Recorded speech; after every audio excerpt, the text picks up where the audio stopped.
بسم الله الرحمن الرحيم الحمد لله رب العالمين الرحمن الرحيم مالك يوم الدين إياك نعبد وإياك نستعين اهدنا الصراط المستقيم صراط الذين أنعمت عليهم غير المغضوب عليهم ولا الضالين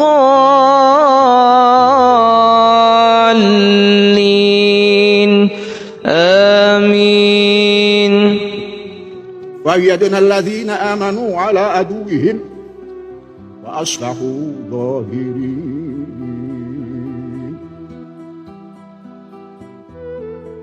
الله أكبر. سمع الله لمن حمده. الله أكبر.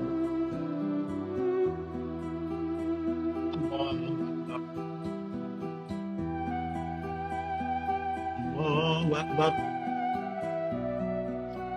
الله أكبر. الله أكبر. الحمد لله رب العالمين الرحمن الرحيم مالك يوم الدين إياك نعبد وإياك نستعين اهدنا الصراط المستقيم صراط الذين أنعمت عليهم غير المغضوب عليهم ولا الضالين. ويل لكل همزة لمزة الذي جمع مالا وعدده يحسب أن ماله أخلده كلا لينبذن في الحطمة وما أدراك ما الحطمة نار الله الموقدة التي تطلع على الأفئدة إن عليهم موصدة في عمد ممددة. الله أكبر. الله أكبر. سمع الله لمن حمده. Salat mazhab Bung Karno itu sangat berbeda jelas, bahkan bertolak belakang dengan imam mazahibul arba, imam yang empat, baik itu Imam Maliki, Imam Hanafi, Imam Syafi'i, atau Imam Hambali. Saya katakan mazhab Bung Karno itu bukan semata-mata saya mengatakan demikian di kapilah, tetapi syekhnya sendiri yang mengatakan bahwa beliau mengikuti mazhab Bung Karno sebagaimana dalam video ini. Saya ingat karena ditanya orang, ini mazhab apa? Katanya yang begini-begini nih. Saya karena mengagumi orang yang pandangannya luar biasa dalam bidang-bidang ini, saya bilang, mazhabku adalah Bung Karno. Oh, Bung Karno mazhabnya. Ahmad Soekarno.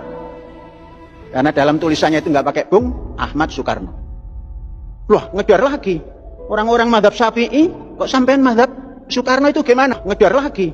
Orang-orang mazhab Syafi'i, kok sampean mazhab Soekarno itu gimana? Kalau imam mazahibul arba, baik Imam Maliki, Hanafi, Syafi'i, dan Hambali, tentunya mengikuti apa yang dicontohkan oleh Nabi Sallallahu Alaihi Wasallam.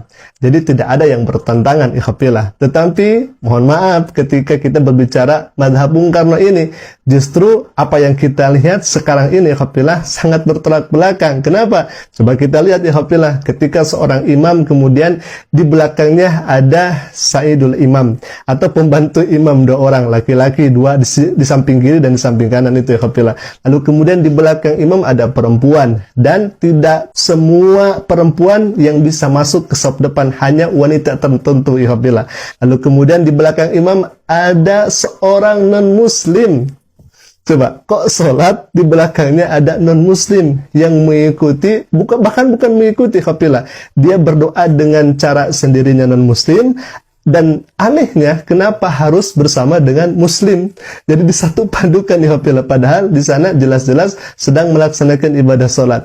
Lalu kemudian sopnya direnggangkan dan lain sebagainya. Berbeda dengan mazahibul arba. Tidak demikian, ikhwafilah. Sholatnya sesuai dengan apa yang dicontohkan oleh Nabi Sallallahu Alaihi Wasallam. Karena sebaik-baiknya perempuan, sopnya itu paling belakang, dan sebaik-baiknya laki-laki, sopnya itu ketika sholat itu paling depan. Inilah yang tidak bisa ditolerir, bahkan ini adalah tuntunan dari Nabi Shallallahu Alaihi Wasallam. Bahkan ikhwafillah, kalau misalkan ikhwafillah datang ke tanah suci Makkah Al-Mukarramah, lalu kemudian kita melaksanakan sholat, dan misalkan di samping kita ada perempuan, jadi kita sholat nih di depan Ka'bah, lalu kemudian di samping kita ada perempuan.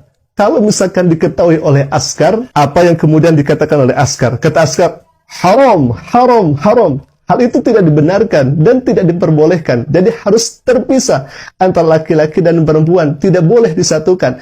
Padahal itu dalam keadaan yang sangat luar biasa, ikhwafillah. Bercampur. Apalagi dalam keadaan beberapa negara, banyak negara yang kemudian kumpul dalam satu tempat. Sangat luar biasa, ikhwafillah. Kecuali kalau misalkan dalam keadaan sangat-sangat terdesak, lalu kemudian tidak bisa memilah-milah di mana tempat yang kemudian bisa dipakai untuk melaksanakan sholat, maka berlaku kaidah ittaqullah mastata'tum. Takwalah engkau kepada Allah sekuat kemampuan kalian.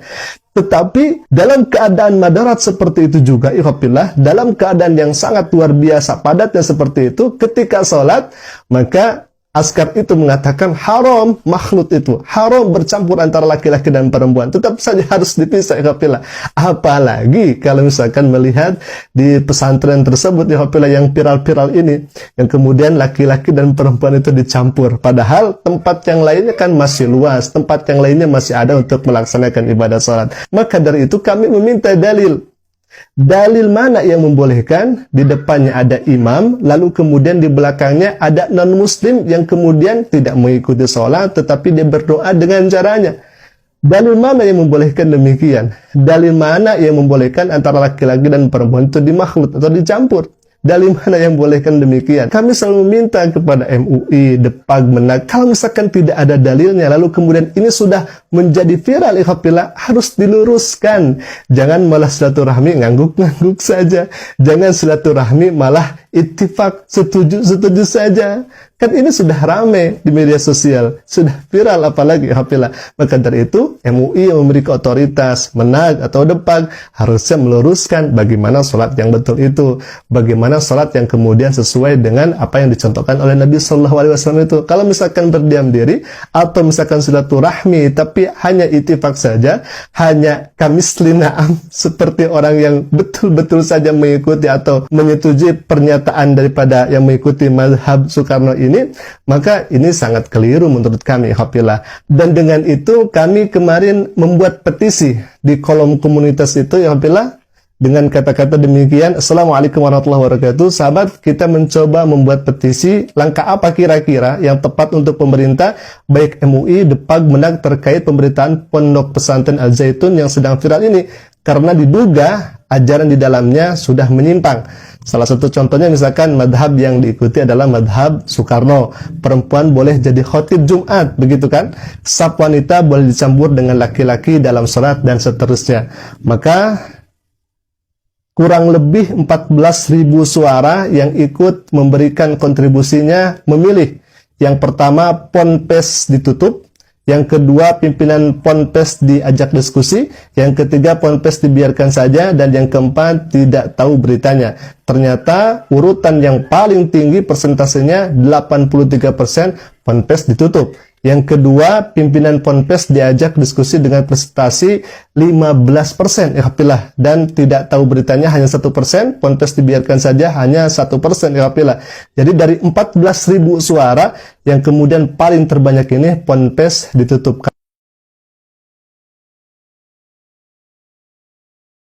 Ikhwafillah, mungkin itu saja dulu yang bisa kami sampaikan. Semoga hal ini ada manfaatnya, khususnya agar kita lebih hati-hati dalam mengikuti kajian atau mengikuti ajaran-ajaran yang kemudian kita berdoa kepada Allah Subhanahu wa taala, semoga kita masuk ke dalam agama yang kemudian Allah ridhoi dan mengikuti sunnah-sunnah Nabi SAW tanpa menyelisihinya, sehingga mudah-mudahan kita termasuk orang-orang yang dicintai oleh Nabi SAW. Amin ya Allah ya Rabbal Alamin. Alhamdulillah, mungkin itu yang bisa kami sampaikan. Aku qouli hadza, Assalamualaikum warahmatullahi wabarakatuh.